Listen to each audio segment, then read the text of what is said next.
এক এক যুগের মুজিজা কিন্তু এক একটা মুজিজা, বোঝেন কিনা? অলৌকিকত্ব যেটা নবীগণের মাধ্যমে প্রকাশ পায়, এটা আল্লাহর ক্ষমতা, এটা নবীদের ক্ষমতা নয়, কিন্তু আল্লাহ পাকের ক্ষমতা, নবীদের মাধ্যমে আল্লাহ প্রকাশ করান। আল্লাহ পাক এই জামানাতেও আল্লাহ পাকের অলিদের মাধ্যমে ক্ষমতা প্রকাশ করাতে পারেন। আল্লাহ পাক এখনো ক্যাপেবল এটার জন্য। তো সেরকম মানুষ হতে হবে আগে, সেরকম মানুষ তো হতে হবে। অনেক আল্লাহর বান্দা আছেন, দেখবেন আপনার জন্য দোয়া করছে, আপনার সমস্যা দূর হয়ে গেছে, হয়নি? এমন হয় তো। আল্লাহ পাক, এটা তার ক্ষমতা না, ক্ষমতা কার? আল্লাহ পাকের। এখন ওই সময়কার মোজেজা ছিল কিন্তু কুষ্ঠ রোগীকে ভালো করে দেয়া, মনে আছে? অন্ধত্ব দূর করে দেয়া, এবং মৃত ব্যক্তিকে জীবিত করেছেন ঈসা আলাইহিস সালাম আল্লাহর হুকুমে, মনে আছে? যে যুগের মোজেজা, মানে যে যুগটা, যে বিষয়ে বেশি বৈচিত্র্যময় ছিল, ওই যুগে আল্লাহ পাক ওই মোজেজাই দিয়েছেন। যেমন সুলাইমান আলাইহিস সালামের সময় জিনদের খুব দাপট ছিল, বুঝছেন?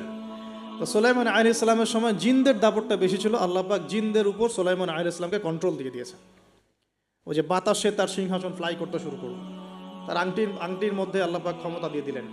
জিনদেরকে যে কাজ করতে বলতো সেই কাজ জিনরা করতে বাধ্য হতো, মনে আছে ঘটনা? আচ্ছা। আবার মুসা আলাইহিস সালামের সময় জাদুবিদ্যার চর্চা হতো, জাদুবিদ্যার চর্চা, এই চর্চা কিন্তু এখনো হয়, এখনো জাদুবিদ্যার চর্চা হয়, ব্ল্যাক ম্যাজিকের চর্চা এখনো হয়। এগুলো থেকে বেঁচে থাকাটা খুব বেশি ইম্পর্টেন্ট, কারণ এগুলোতে ইফেক্টেড হয়ে গেলে অনেক সমস্যা হয়ে যায়। আমি শেষের দিকে প্রশ্নোত্তর পর্বে কিছু আয়াত বলে দেবো আপনাদেরকে ইনশাআল্লাহ। এই কোরআনের আয়াতগুলো নিয়মিত পড়বেন ইনশাআল্লাহ। তো ওই সময় আল্লাহ পাক মুসা আলাইহিস সালামকে লাঠি দিয়ে জাদুবিদ্যার বিপরীতে মোজেজা দেখিয়েছে, মানে যখন যেটা তার বিপরীতে সেই মোজেজা, বুঝতে পারছেন? নবী সাল্লাল্লাহু আলাইহি ওয়াসাল্লামের যুগে কবি সাহিত্যের যুগ চলছে, একদম কাব্য সাহিত্য নিয়ে তারা খুব গর্ব করত। আল্লাহ পাক কোরআন নাজিল করলেন, সব সাহিত্য ধসে গেল, এটা কোরআনের মোজেজা। আবার ঈসা আলাইহিস সালামের সময় চিকিৎসা বিজ্ঞানের খুব জয় জয়কার চলছিল আর কি। চিকিৎসা শাস্ত্র নিয়ে মানুষের অনেক বেশি মানে আগ্রহ ছিল, যেটা এটা দিয়ে এটা হয়, এটা দিয়ে এটা হয়। আল্লাহ পাক তখন এমন মর্যাদা দিয়েছেন যে মৃত মানুষকে জীবিত করে দেখিয়ে দিয়েছেন। তো এই দুই ব্যক্তিকে ওই নাজ্জার হাবিব বিন ইসরাইল, সে ব্যক্তি বলছে যে আমাদেরকে কোনো মর্যাদা দেখাতে পারো কিনা। এখন সে বলছে ঠিক আছে, মর্যাদা দেখাতে পারবো ইনশাআল্লাহ। আমার এই সন্তান, আমার এই ছেলে দীর্ঘদিন থেকে চোখে অসুখে ভুগছে, এক চোখ নষ্ট হয়ে যাচ্ছে, তুমি শেফা দিতে পারবে কিনা আল্লাহর হুকুমে। আল্লাহ পাকের দরবারে তারা সেজদায় পড়ে গেলেন, আল্লাহর কাছে সাহায্য চাইলেন, তার চোখে হাত বুলালেন, আলহামদুলিল্লাহ চোখ ভালো হয়ে গেল। এগুলো কিন্তু কোনো গাল গল্প নয়। এবার হাবিবে নাজ্জার, তার কিন্তু বিশ্বাস হয়ে গেল, হ্যাঁ এটা তাওহীদের ফসল, এটা তাওহীদের ফসল। এবার তিনি দেনান সাক্ষ্য দিলেন যে আশহাদু আল্লা ইলাহা ইল্লাল্লাহ ওয়া আন্না মুহাম্মাদান, তখন ছিল না, তখন ছিল কি ঈসা আব্দুল রূহুল্লাহ ওয়া আব্দুহু, এরকম একটা কালিমা ছিল তখন, ঠিক আছে? তো তিনি মুসলমান হয়ে যেটা করলেন, ওই জনপদের থেকে নির্জনতা অবলম্বন করা শুরু করলেন। তিনি মুসলমান হয়ে কিন্তু জনপদের ভিতর ঢুকে পড়েন নাই, প্রথমে একটু নির্জনতা অবলম্বন করা শুরু করলেন, কারণ সমাজের সবাই কিন্তু মুশরিক। এখন ওখানে যদি আপনি সরাসরি ঢুকে যান, ঢুকায় আপনি এখন যদি জোরে জোরে তাকবীর দেওয়া শুরু করেন, তাহলে তো রিমান্ড হবে আর কি। তো তিনি নিজেকে একটু সেফ করে একা একা ইবাদত করা শুরু করলেন। এখানে আমাদের শিক্ষা আছে কিন্তু। আমি এই হাবিবে নাজ্জারের ঘটনা, ওই তৎকালীন সময়কার ওই আন্তাকিয়া শহরের শিরক, এগুলোর সাথে আপনি বর্তমান বিশ্বকে মেলাতে পারবেন। এখনকার বিশ্বের অবস্থাও কিন্তু মোটামুটি এরকমই। অনেক আলোচনা আমি আগে করেছি বিগত লেকচারগুলোতে, যে এই ওয়ার্ল্ডের প্রতিটা ডিপার্টমেন্টেই শিরক আছে, একদম এডুকেশন থেকে শুরু করে, শিক্ষা থেকে শুরু করে পলিটিক্স পর্যন্ত সবখানেই শিরক আছে। কোনো জায়গায় শিরক বাদ নাই। ইকোনমিক্সেও শিরক আছে, সামাজিক কালচারে শিরক আছে, আমাদের চিন্তা দর্শনে শিরক আছে, আমাদের মিডিয়ার মধ্যে শিরক আছে, আমাদের বুদ্ধিজীবীদের মধ্যে শিরক আছে, আমাদের রাজনীতিবিদদের মধ্যে শিরক আছে, আমাদের ধর্ম নেতাদের মধ্যেও শিরক আছে কোনো কোনো জায়গায়, আছে না? আছে। যদি আপনি ভালো করে খিজিরের মতো দেখতে শেখেন, আপনি বুঝতে পারবেন এই ওয়ার্ল্ডটা শিরকের আন্ডারে আছে। আর সামনে আসবে বড় শিরক, মাসিহুদ দাজ্জাল, সামনে মানুষ দেখবে এগুলো। এখন এই অবস্থায় হাবিবে নাজ্জার শহরে ঢুকে দাওয়াতি কাজ শুরু করেন নাই, একা একা তিনি নিজেকে তৈরি করেছেন, আগে তাসকি আধ্যাত্মিক অর্থ অর্জন করার চেষ্টা করেছেন, ইবাদত বাড়িয়েছেন। এদিকে ওই দুজন রাসূল তারা শহরে প্রবেশ করলেন, বেশ কিছু সময় তারা মানুষকে দাওয়াত দেওয়ার চেষ্টা করলেন, কিন্তু মানুষ ইসলাম কবুল করছে না। ঠিক মক্কার অবস্থার মতোই। এই সূরাটা কোথায় নাজিল হয়েছে? মক্কায়। কোথায়? এই সূরা কিন্তু মদিনায় নাজিল হয় নাই। তাহলে এই সূরার মধ্য দিয়ে আল্লাহ পাক রাসূল সাল্লাল্লাহু আলাইহি ওয়াসাল্লামকে শিক্ষা দিচ্ছেন, সাহাবীদেরকেও শিক্ষা দিচ্ছেন। ঠিক মাক্কি পরিবেশের মতোই তৎকালীন পরিবেশটা ছিল। আর মাক্কি পরিবেশ মানে, আমি অনেকদিন আগে বলেছি, মাক্কি পরিবেশ মানে শিরক, মাক্কি পরিবেশ মানে সুদ, রিবা, মাক্কি পরিবেশ মানে হচ্ছে মাদক, মাক্কি পরিবেশ মানে জেনা, ব্যভিচার, মেয়েদের মানহানি আর গোত্রীয় হানাহানি, এগুলো মক্কা। মক্কা মানে এগুলো যেটা এখনকার ওয়ার্ল্ডে চলছে। আপনি যদি ছোট ছোট সেন্সে চিন্তা করেন না, তাহলে আমাদের সোসাইটিটাও মাক্কি। ছোট সেন্সে চিন্তা করেন, এখানে শিরক দিয়ে ভর্তি, রিবা সুদ দিয়ে ভর্তি, মাদক দিয়ে ভর্তি, মেয়েদের যে জেনা ব্যভিচার পর্নোগ্রাফি এগুলো দিয়ে ভর্তি, আর কি গোত্রীয় হানাহানি তো আছেই। এটা এখন পলিটিক্যাল হানাহানিতে রূপ নিয়েছে। কোনো কোনো জায়গায় ধর্মীয় হানাহানি হচ্ছে, মসজিদে মসজিদে ভাগাভাগি হচ্ছে। আছে, মক্কার আদর্শ কিন্তু এখনও সমাজের মধ্যে আছে। খালি দার্শনিক দৃষ্টিভঙ্গিতে দেখতে শিখুন, একটু খিদিরের মতো দেখতে শিখুন। এখন দেখুন, এই দুজন রাসূল দাওয়াত দেওয়ার পর, দীর্ঘদিন দাওয়াত দেওয়ার পরে যখন মানুষ ইসলাম কবুল করছে না, তখন তারা প্রকাশ্যে মানে আল্লাহু আকবার, তাকবীর এটা দেওয়া শুরু করেছিল। যখনই বের হতেন তার তাকবীর দিতেন, আল্লাহু আকবার, আল্লাহু আকবার, আল্লাহু আকবার, লা ইলাহা ইল্লাল্লাহ, লা ইলাহা ইল্লাল্লাহ, এভাবে প্রকাশ্য দাওয়াত দেওয়া শুরু করলেন। ঠিক আব্দুল্লাহ বিন মাসউদ রাদিয়াল্লাহু আনহুর মতো। নবী সাল্লাল্লাহু আলাইহি ওয়াসাল্লাম একদিন বললেন যে, কে আছো কুরাইশদেরকে কোরআন শোনাতে পারো? তারা তো কোরআন শুনতেই চায় না, কোরআন বললেই কানে আঙ্গুল ঢুকায় দেয়। হ্যাঁ, কোরআন বললেই তারা কাপড় দিয়ে মাথা আবৃত করে, এগুলো কোরআনে আছে কিন্তু। তখন আব্দুল্লাহ বিন মাসউদ, সুবহানাল্লাহ, রুয়াইয়াল গানাম বলা হতো তাকে, মানুষ তাচ্ছিল্য করতো, মানুষ তাকে তাচ্ছিল্য করতো। তার পা ছিল সরু, মানে চিকন সরু, পা দেখে আবু জেহেল হাসাহাসি করতো, সুবহানাল্লাহ। আর ওই পায়ের নিচেই আবু জেহেলের মৌত আল্লাহ লিখেছিলেন, সুবহানাল্লাহ। ওই পা দিয়ে তার আবু জেহেলের বুকের উপর পাড়া দিয়ে তিনি তাকে গর্দান কেটেছেন বদরের মাঠে। খালি 13 বছরের ব্যবধান, সময়ের ব্যবধান, খালি জাস্ট টাইম টক্স, মানে সময় কথা বলে না, সময় কথা বলে। এই আব্দুল্লাহ বিন মাসউদ রাদিয়াল্লাহু আনহুর পায়ের তলেই আবু জেহেল আবার মারা গেছে। তো এই আব্দুল্লাহ বিন মাসউদ রাদিয়াল্লাহু আনহু বললেন যে, আমি শোনাবো কুরাইশদেরকে কোরআন ইনশাআল্লাহ। তারপর তিনি বের হয়ে কাবা ঘরের সামনে গিয়ে আর রহমান আল্লামাল কোরআন খালাকাল ইনসান এই তেলাওয়াত শুরু করলেন। বাস, মায়ের শুরু হলো। এখন যদি আপনি বের হয়ে সবার সামনে বলেন, আল্লাহর হুকুম ছাড়া কোনো হুকুম নাই, ইনিল হুকমু ইল্লা লিল্লাহ, আল্লাহর হুকুম ছাড়া কোনো হুকুম নাই, ওয়া মান লাম ইয়াহকুম বিমা আনজালাল্লাহ ফাউলাইকা হুমুল কাফিরুন, মায়ের একটা মাটিতে পড়বে? একটাও গায়েবই হয়ে যেতে পারেন আপনি, নাই, আউট অফ হিস্ট্রি। আপনি আপনার কথা মানুষ ভুলেই যাইতে পারে, হয় না এমন? আর যদি জাতিসংঘে গিয়ে বলেন যে এর যত বেজ আছে সব শিরকের উপর আছে, সারা ওয়ার্ল্ডের মধ্যে শুধু ইসলামিক খেলাফা চলবে, তাইলে কি হবে? এই অবস্থা হয়েছে আব্দুল্লাহ বিন মাসউদ রাদিয়াল্লাহু আনহু।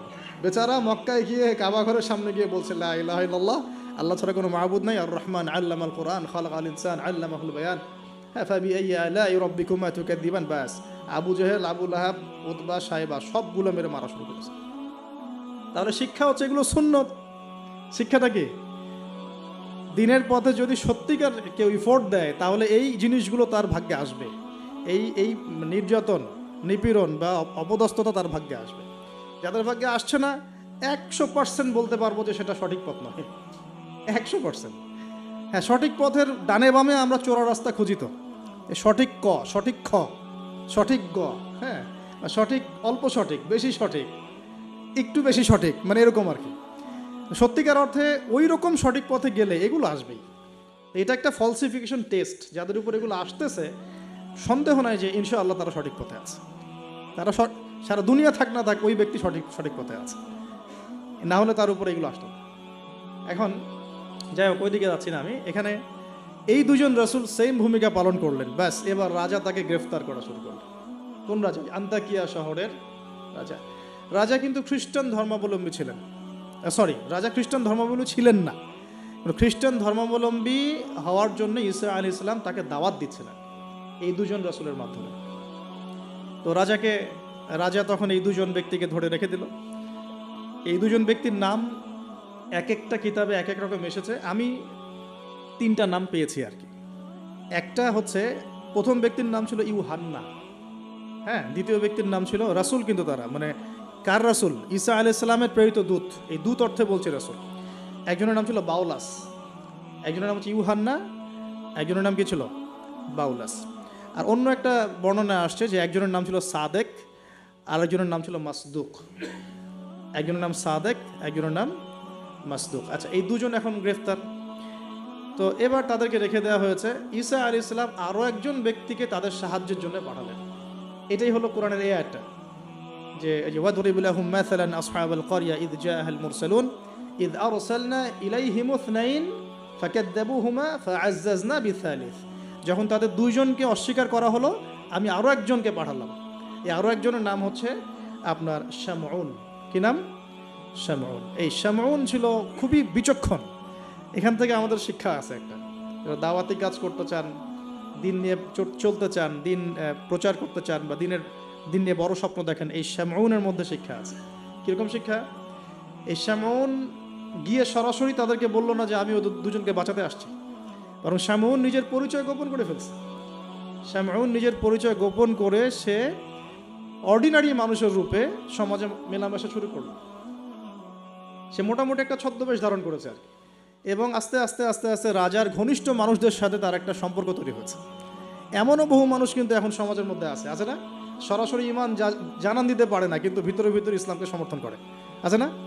আমাদের প্রতিটা ডিপার্টমেন্টে এমন ভাই বোন আছে কিন্তু, যারা ইসলামকে মন থেকে সাপোর্ট করে, কিন্তু হয়তো চাকরির ভয়, এটার ভয় মানে এক্সপোজ করতে পারে না। তো প্রথমত সে সেভাবে নিজেকে গুটিয়ে নিল। এক পর্যায়ে রাজার কাছে তার নাম ছড়িয়ে পড়লো। সে একদিকে তাদের সাথে মেশে, আরেকদিকে সে আল্লাহর কাছে দোয়া করে, নামাজ পড়ে, সিজদা করে। সে কিন্তু একজন আধ্যাত্মিক গুণে গুণান্বিত মানুষ। এক পর্যায়ে রাজার দৃষ্টি আকর্ষিত হলো তার প্রতি। ওই যে ইউসুফ আলাইহিস সালামের প্রতি রাজার দৃষ্টি আকর্ষিত হয়েছিল না? স্বপ্নের ব্যাখ্যা কেউ দিতে পারে না, ইউসুফ দিয়ে দিলেন। 7 বছর দুর্ভিক্ষ হবে, ওকে আমার কাছে নিয়ে আসো, ওকে আমার কাছে নিয়ে আসো, আমি তাকে আমার নিকটস্থ কাছের মানুষ বানিয়ে দিব। তো রাজা বা শাসক যদি সৎ হন, মনের মধ্যে যদি সততা থাকে না, তিনি খুঁজে বের করতে পারবেন কার দ্বারা আসলে জাতির খেদমত হওয়া সম্ভব। এটা দায়িত্ব তাদের, খুঁজে বের করা যে কোন কোন মানুষদেরকে কাছে নিয়ে আসলে দেশের বা জাতির খেদমত হবে। এই সৎসাহস তো সবাই দেখাতে পারে না। এখন এই রাজা মোটামুটি এদিক থেকে বিচক্ষণ ছিল। সে এই শামউনকে কাছাকাছি নিয়ে আসলো, নিয়ে এসে বলল যে তোমার সব কথাবার্তা আমার কাছে খুব ভালো মনে হয়, তোমার জ্ঞানতাত্ত্বিক কথাবার্তাগুলো তুমি বলো, এগুলো খুব ভালো মনে হয়, তো তুমি আমার কি উপকার করতে পারো? তো শামউন বলছে যে আমি শুনেছি যে আপনার জেলখানায় 2জন ব্যক্তি আছে। কোন 2জন? আগে 2জন গ্রেপ্তার। তো তাদের ব্যাপারে আপনার কি মন্তব্য? আমার মন্তব্য, আমি আসলে ভাবার সময় পাইনি তাদেরকে নিয়ে, রাজা খুব ব্যস্ত ছিল, তাকে আমার কাছে নিয়ে আসেন, আমি কিছু কথা বলতে চাই তাদের সাথে। শামউনের কথা শুনে রাজা নিয়ে আসলেন তাদের 2জনকে। এবার কৌশলে শামউন এই 2জন ব্যক্তির মধ্য দিয়ে রাজাকে দাওয়াত দিচ্ছে। শামউন কৌশলে এই 2 ব্যক্তির মাধ্যমে রাজাকে দাওয়াত দিচ্ছে। শামউন এদেরকে বলছে যে তোমরা কোন আল্লাহর ইবাদত করো, কোন আল্লাহর কথা বলছো, আমাদের এখানে তো এমন কোনো আল্লাহ নাই। তখন তারা আবার ব্যাখ্যা দিচ্ছে, আমরা সেই আল্লাহর কথা বলি যে আল্লাহ ছাড়া কোনো ইলাহ নাই, যিনি আসমান থেকে বৃষ্টি বর্ষণ করেন, যিনি মৃতকে জীবিত করেন, ইত্যাদি ইত্যাদি। তাওহীদের সব কথা তারা বলা শুরু করলেন, এবং রাজা কিন্তু শুনছে। শোনার মাধ্যমকে শামউন নিজে। তাহলে এখানে আমাদের শিক্ষা আছে না? আপনারা একটু ইসলামের পথে আসলেই সমাজ থেকে ডিসকানেক্টেড হতে চান কেন? সমাজের মধ্যেই থাকতে হবে, সমাজের মধ্যে থেকেই আপনি সমাজের ভিতর ইসলাম ছড়িয়ে দিবেন ইনশাআল্লাহ। ঠিক আছে? ইনশাআল্লাহ একদিন সমাজ পরিবর্তন হবে। আমরা যদি সমাজ থেকে ডিসকানেক্টেড হয়ে যাই, তাহলে তো সমাজ নষ্ট হয়ে যাবে। দেখুন, অনেক যুবক ছেলে আমাদেরকে বলে, ভাইয়া নামাজ পড়তাম না, এখন নামাজ পড়ি, এখন বিসিএস পরীক্ষা দিব না ভাবছি। কেন দিবেন না? ওর সাথে কী সম্পর্ক, ওর সাথে কী শত্রুতা? আপনি আরও বড় বড় পোস্টে যান, মানুষকে তাওহীদের দাওয়াত দেন, তাওহীদ প্রতিষ্ঠার চেষ্টা করেন। আল্লাহ হেফাজত করুন, আল্লাহ তৌফিক দান করুন। এখন এই শামউনের থ্রু দিয়ে এই 2 ব্যক্তি রাজাকে দাওয়াত দিলেন, মাশাআল্লাহ। এবার রাজা জিজ্ঞাসা করছে যে কোনো মজেজা আছে নাকি, কোনো অলৌকিকত্ব দেখাতে পারবে? আমরা যে আল্লাহর ইবাদত করি, মাঝে মাঝে কিন্তু জিনের উপাসনা করলে কিছু অলৌকিকত্ব দেখা যায়। অলৌকিকত্ব না, মানে ভেলকিবাজি দেখানো যায় আর কি। দেখবেন জিন তাত্ত্বিক যারা চর্চা করে, দেখবেন ভেলকি দেখায় মানুষকে। আপনি কোনো কবিরাজের কাছে গিয়েছেন, আপনাকে বলে দিবে যে 2 বছর আগে তুই এটা করছিলি না, এরকম কিন্তু বলে দেবে। আপনাকে ধাক্কা লাগলো যে হ্যাঁ তাই তো, আমার তেমন হয়েছে। আসলে ও যে জিনের উপাসনা করে, ওই জিন আপনার যে কারিন আছে এর সাথে কানেকশন ফিক্স করে আর কি। কারণ আপনার জিন ফিউচার জানে না, কিন্তু আপনার জিন তো আপনার হিস্ট্রি জানে। আপনার জিন আপনার হিস্ট্রি জানে। তো তখন আপনার কাছে মনে হলো হ্যাঁ তাই তো, আমি তো অমুক দিন অমুক মেয়ের জন্য দাঁড়াইছিলাম ওইখানে। হ্যাঁ আচ্ছা ঠিক আছে। এখন সে বলল যে হ্যাঁ আমরা মৌজেজা দেখাবো ইনশাআল্লাহ। কি মৌজেজা? 7 দিন আগে একটা বাচ্চা ওই রাজ দরবারে মারা গেছে। কয়দিন আগে?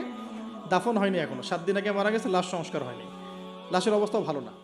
এখন এই 2 ব্যক্তি আল্লাহর কাছে দোয়া করলেন, আল্লাহ আজকে যদি তুমি মুজিজা আমাদের হাত দিয়ে আমাদের মাধ্যমে দেখাও, ইনশাআল্লাহ এরা তাওহীদের উপর চলে আসবে। তো আল্লাহ রাব্বুল আলামিন মুজিজা দেখালেন, ওই 7 দিনের মৃত বাচ্চা জীবিত হয়ে উঠল। এবার জীবিত হয়ে সে বলে উঠল যে আমি আসমানে দেখেছি, এই বাচ্চা বলছে, এবার আমি আসমানে দেখেছি একজন সুন্দর মানে চুলের বর্ণনা দেওয়া হয়েছে, যে আমরা যেটাকে সিল্কি চুল বলি আর কি, লম্বা কাত পর্যন্ত সিল্কি চুলওয়ালা একজন মানুষ, একজন ব্যক্তি 3 জনের জন্য আল্লাহর কাছে দোয়া করছে। কয়জনের জন্যে?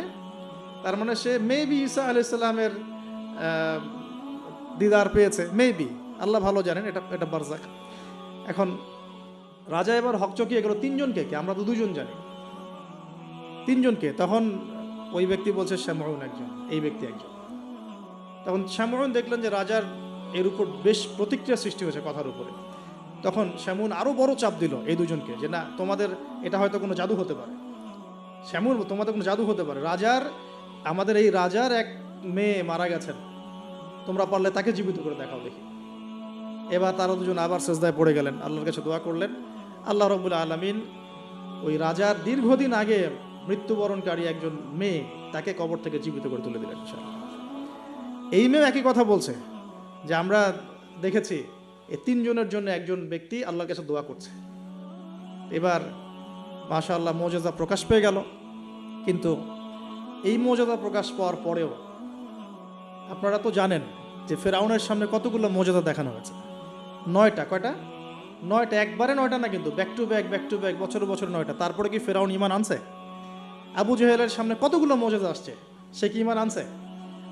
আজারের সামনে কি ইব্রাহিম আলাইহিস সালামের মতো মানুষ থাকা সত্ত্বেও সে কি ঈমান আনছে? এরকম বহু মানুষ পৃথিবী থেকে চলে গেছে যাদের সামনে অগণিত মুজিজা আসার পরেও ঈমান নিয়ে আসেনি। আবার অনেক মানুষ এক দোয়ার বরকতে ঈমান নিয়ে চলে আসছে। খালিদ বিন ওয়ালিদের কথা শুনুন। খালিদ বিন ওয়ালিদ রাদিয়াল্লাহু আনহু উহুদে যুদ্ধ করেছেন ইসলামের এগেনস্টে। যখন নবী সাল্লাল্লাহু আলাইহি ওয়াসাল্লাম বিদায় হজের আগে যখন তিনি ওমরা করেছেন, বিদায়ের ওমরা হজটা কাজা করেছেন, ওই সময় তিনি এসে শুধু একটা চিরকুট লিখে দিয়েছিলেন যে যদি খালিদ মুসলমান হতো তাহলে তার জন্য কতই না ভালো হতো।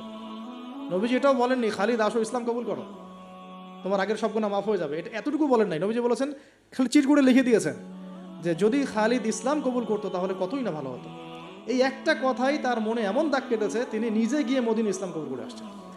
আর তারপরে তো জানেন তার হাতে ইসলামের কতগুলো বিজয় হয়েছে, প্রায় 80 থেকে 100টা ব্যাটেল তিনি লড়ছেন ইসলামের জন্য, এবং কোনো ব্যাটেলেই তিনি কিন্তু পরাজিত হন নাই। তাকে বলা হয় সাইফুল্লাহ, আল্লাহর তরবারি। কিলা দুখুলিল জান্নাহ, তাকে বলা কিলা দুখুলিল জান্নাহ, তাকে বলা হলো ও দুখুলুল জান্নাহ, জান্নাতে ঢুকো, প্রবেশ করো।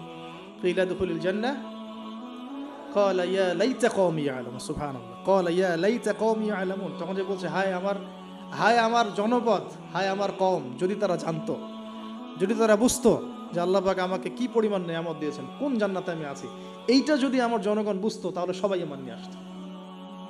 দেখেন কোরআনে এই ব্যক্তির নাম উল্লেখ করা হয় না। ওয়াজা মিন আকসাল মাদিনাতি রাজুলুন, ওয়াজা মিন আকসাল মাদিনাতি রাজুলুন, মানে দূরবর্তী জায়গা থেকে একজন লোক ছুটে আসছে। কে সেই লোক আল্লাহর কাছে এটা বড় কথা নয়, মানে নামটা কি সেটা বড় কথা না, তার আকীদাটা কি, তার আমলটা কি, তার তাওহীদটা কি, এটা সবচেয়ে বড় কথা। তো এখন এই হাবিবে নাজ্জারের এই শাহাদাত হয়ে গেল, এবং আন্তাকিয়াবাসীর উপরে এবার কি হলো আল্লাহ পাক সেটাও বলছেন। তাওহীদের স্পষ্ট দাওয়াত পাওয়ার পর যখন তারা স্বীকার করলো না, আর আবু জেহেলের মতো আচরণ করলো, আবু লাহাবের মতো আচরণ করলো, উতবা সাহেবার মতো আচরণ করলো, ওই ফেরাউন নমরুদ তাদের মতো আচরণ করলো। হিস্ট্রি কিন্তু একই, সব একই জনপদে ঘুরছে গেল। এই মুশরিকদের মতো আচরণ যখন অব্যাহত থাকলো, আল্লাহ পাক বলছেন যে আমি তাদের উপরে কোনো বড় সেনাবাহিনী পাঠাই নাই, আমি তাদের উপরে কোনো বড় সেনাবাহিনী পাঠাই নাই, কোনো বাহিনী নাজিলও করি নাই, শুধু ছিল এটা সাইহাতান ওয়াহিদা, একটা মাত্র বড় বিকট চিৎকার। ইন কানাত ইল্লা সাইহাতান ওয়াহিদা, শুধুমাত্র একটা বজ্রনিনাদ, প্রচন্ড শব্দে আল্লাহ পাক পুরো কওমকে ধ্বংস করে রেখে দিলেন। এই কওমে কতজন মানুষ ছিল? হয়তো 1 লাখ, 2 লাখ, 3 লাখ, 4 লাখ, 5 লাখ, 10 লাখ, আল্লাহ ভালো জানেন। এর মধ্যে 4 জন ব্যক্তির নাম আমরা পাচ্ছি তাওহীদপন্থী। ওই 4 জন ব্যক্তিকে কেন্দ্র করে সূরা ইয়াসিন আয়াত নাযিল হয়েছে। রাসূল সাল্লাল্লাহু আলাইহি ওয়াসাল্লাম মক্কায় হয়তো হাজার হাজার মানুষ ছিল, কিন্তু আমরা আবু বকর, ওসমান, ওমর, আলীর নাম মনে রাখছি। আসহাবুল কাহফের মধ্যে হয়তো হাজার হাজার লাখ লাখ মানুষ ছিল, কিন্তু আমরা ওই 7 জন বা 9 জন যুবকের কথা মনে রাখছি। খেয়াল করে দেখেন, ইব্রাহিম আলাইহিস সালামের সময় হয়তো লাখ লাখ মানুষ ছিল সমাজের মধ্যে, কিন্তু আমরা মনে রাখি ইব্রাহিম আলাইহিস সালাম, লূত আলাইহিস সালামের কথা, বিবি সারা আলাইহিস সালামের কথা, হাজরা আলাইহিস সালামের কথা, এই কয়জন মানুষের কথা, ইসমাইল, ইসহাক। এরকম প্রত্যেক যুগে যুগে আপনি দেখবেন যে তাওহীদপন্থী মানুষের সংখ্যা কিন্তু কম এবং আল্লাহ পাকের অনুগত বান্দাদের সংখ্যা খুব কম।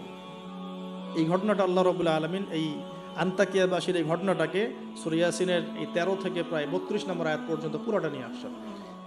এবং এর মধ্য দিয়ে আল্লাহ রাব্বুল আলামিন আমাদেরকে যে মেসেজগুলো দিতে যাচ্ছেন সেটা হলো, যে পয়েন্ট আকারে ফাইন্ড আউট করি। দেখুন, এক, ফার্স্ট অফ অল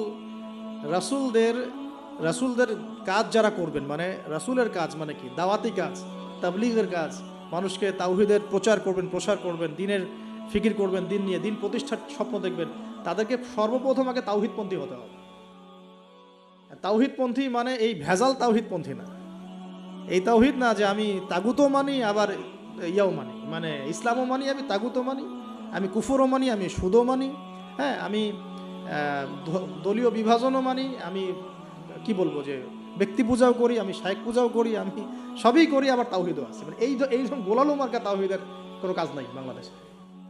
যদি বাংলাদেশে আমরা ইসলাম নিয়ে বড় স্বপ্ন দেখি, তাহলে আগে তাওহীদের ডেফিনেশন শিখতে হবে। তাওহীদ কাকে বলে? লা ইলাহা ইল্লাল্লাহ মানে আল্লাহ ছাড়া কিছুই নাই, এই কথা স্পষ্ট করে আমাদের বলার মতো সৎসাহস থাকা উচিত এবং বলার মতো যোগ্যতা থাকা উচিত। মানুষকে বোঝানোর ক্ষমতা থাকা উচিত যে লা ইলাহা ইল্লাল্লাহ মানে কি। মানে আমি কালিমা পড়েছি, এদিকে আমি কবরও সিজদা করব? আমি কালিমা পড়েছি লা ইলাহা ইল্লাল্লাহ, এখন আমি কি মানে মৃত মানুষের কাছে পূজা করতে পারি? আমি কি লা ইলাহা ইল্লাল্লাহ বলার পরে আল্লাহ পাক ছাড়া অন্য কারো বিধানের সামনে দাসত্ব করতে পারি? এই জিনিসগুলো আমাদের স্পষ্ট করে বোঝা উচিত আগে। তাওহীদের উপর থাকা এবং তাওহীদ বোঝায়, তাওহীদের দাওয়াত মানুষকে দেওয়া।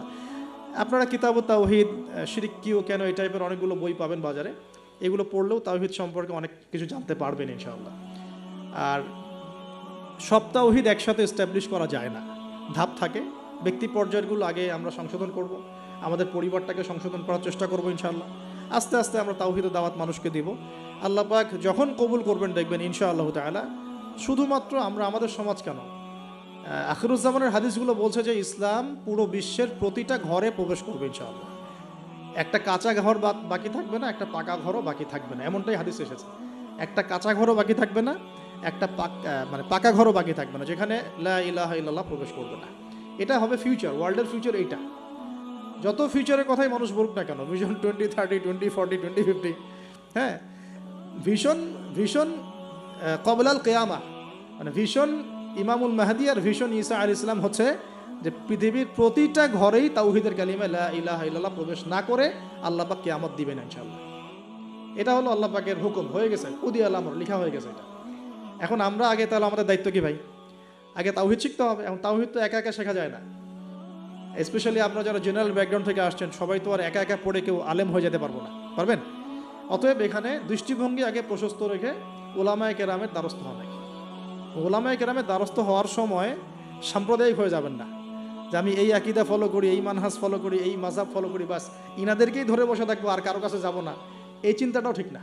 কারণ জ্ঞান কিন্তু সবার কাছেই আছে, জ্ঞান সবার কাছেই আছে। আপনি যদি বলেন যে আমি হানাফি মাযহাবের সব মানি আলহামদুলিল্লাহ, আমি শাফিঈ মাযহাবের সব মানি আলহামদুলিল্লাহ, আহমদ বিন হাম্বল রাহিমাহুল্লাহকে শ্রদ্ধা করি, তার জ্ঞান আমি নিব ইনশাআল্লাহ, ইমাম মালিক রাহিমাহুল্লাহকে শ্রদ্ধা করি, তার জ্ঞান নিব, আপনি অনেক বেশি জ্ঞান পাবেন, অনেক বেশি জ্ঞান পাবেন।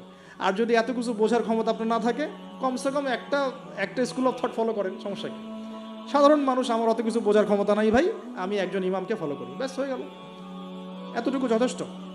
এখন আমাদের প্রথম কাজ হলো তাহলে প্রিয় ভাইয়েরা, তাওহীদ শেখা এবং তাওহীদ শেখার জন্য ওলামায়ে কেরামের দ্বারস্থ হওয়া। আল্লাহ পাক তৌফিক দান করুন।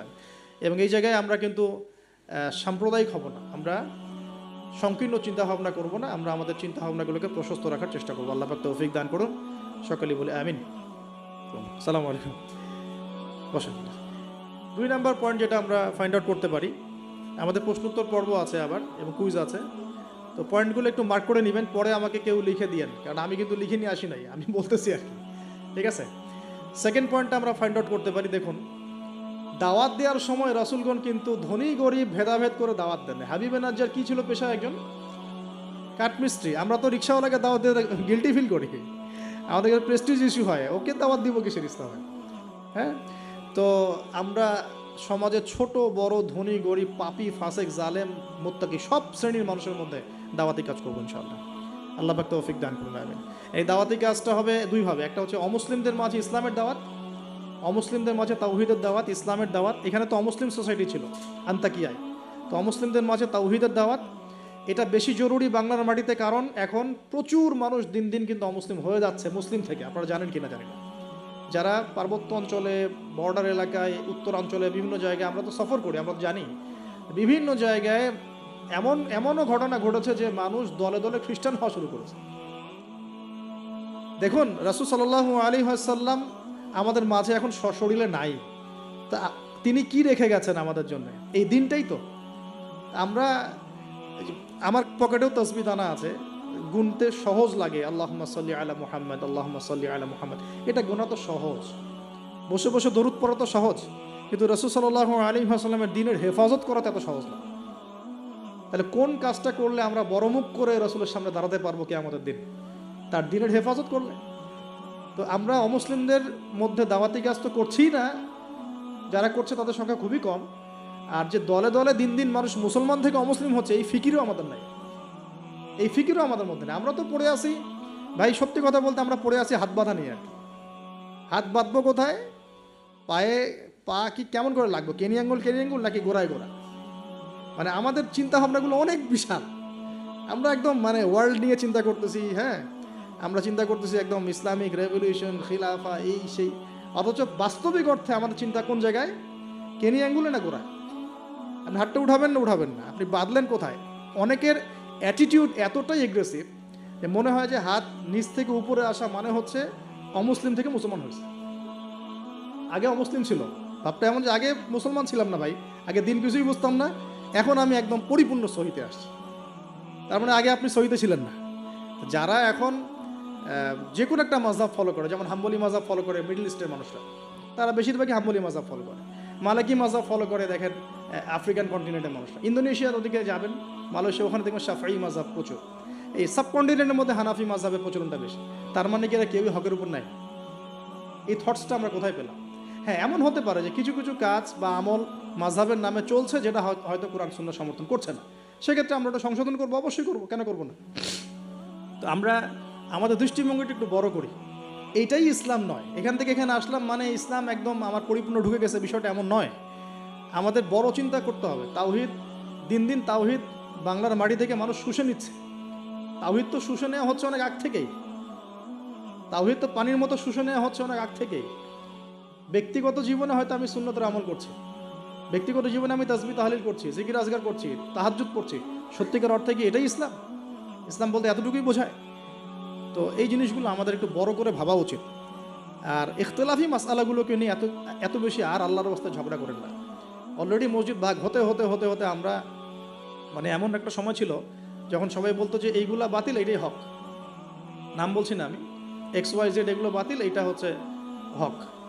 তো পরে দেখা গেলো হকের মধ্যে হক, হক ক, হক খ, হক গ, হক ঘ, এগুলো শুরু হয়েছে। আর আপনি কোথায় যাবেন? তো এখানে একটা ভালো দৃষ্টিভঙ্গি এরকম যে আমরা সবার প্রতি শ্রদ্ধা রাখতে পারি, আমরা সবার মতাদর্শের প্রতি শ্রদ্ধা রাখতে পারি তো কমসে কম, যে হ্যাঁ ওই ভাইয়ের কাছে কিছু দলিল আছে, আমার কাছেও আছে, তার দলিলটা কতটুকু অথেন্টিক, আমারটা কতটুকু অথেন্টিক না, এই গভীরে ঢোকার মতো জ্ঞান তো আমাকে অর্জন করতে হবে। আমি দু চারটা বই পড়ে কী বা শিখে ফেললাম? আমার দু চারটা বই পড়ে আমি কী বা শিখে ফেললাম? আর যে রেফারেন্সগুলো দেয়া আছে বইয়ের নিচে, ওই রেফারেন্সগুলো ঘাটার মতো যোগ্যতা আমার হয়েছে কিনা? মনে করেন একটা বই পড়ছেন, নিচে আপনার একদম সব বুখারী মুসলিম লেখা, তো এই বুখারী মুসলিমের ভিতরে ঢোকার যোগ্যতাটা কি আপনার হয়েছে কিনা? বা ওইটার উসুল আপনি বোঝেন কিনা? ওই হাদিসটা সত্যি সত্যি ওই মাসআলা সাবিত করে কিনা, এটা আপনি বোঝেন কিনা? ওই হাদিসটাকে নিয়ে, ওই দলিলটাকে নিয়ে আপনি কি অন্য কোনো মুহাক্কিক আলেমের কাছে গিয়েছেন কিনা? তাদের জবাবটা শুনেছেন কিনা? আমরা অনেক ছোট জায়গায় আছি ভাই। আমি একটু খোলামেলা কথা বলছি, আমরা এখন অনেক ছোট পরিসরে চিন্তা করছি। ইসলামের এগেনস্টে যারা কাজ করছে ওরা অনেক বড় করে চিন্তা করছে, ওরা দিন দিন মানুষকে অমুসলিম বানাচ্ছে। আপনি একটু সফর করেন, আল্লাহ পাক তো বলেছেন সফর করো, জমিনে ঘোরো, দেখো দিনের ফানজুর কাইফা কানা আকিবাতুল মুকাদ্দিবিন, আল্লাহ পাক ঘুরতে বলেছেন, দেখতে বলেছেন। সফর করে দেখতে থাকেন যে কি অবস্থা চলছে।